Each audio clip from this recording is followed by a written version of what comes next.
নির্বাচনী সভায় আমি তো বলেছি আমাদের আলাদা যে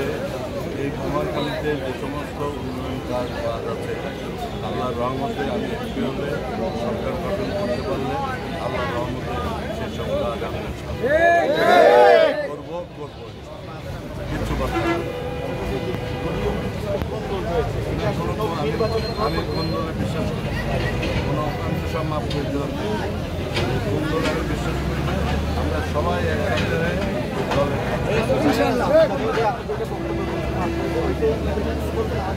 বললাম তো দলের মধ্যে ক্রিমিনাল আছে যারা দলের বিরোধিতা করেছে এই গত 11 বছর তাদেরকে আমি 111-এর পরে দিয়ে পালিয়ে চলে এরা এই দল চালাচ্ছে কয়েকজন দল তারা পালিয়ে গেছে তারা আবার আসছে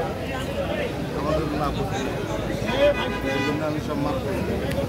যাকে ভোটের কাজ করি তারপরে সব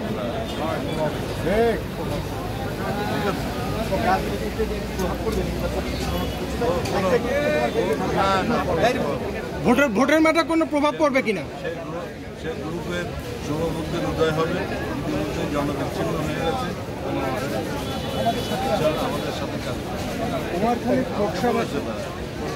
যদি তারা না করে কুমারখালী খোকসাবাসীর নির্বাচনী না করলে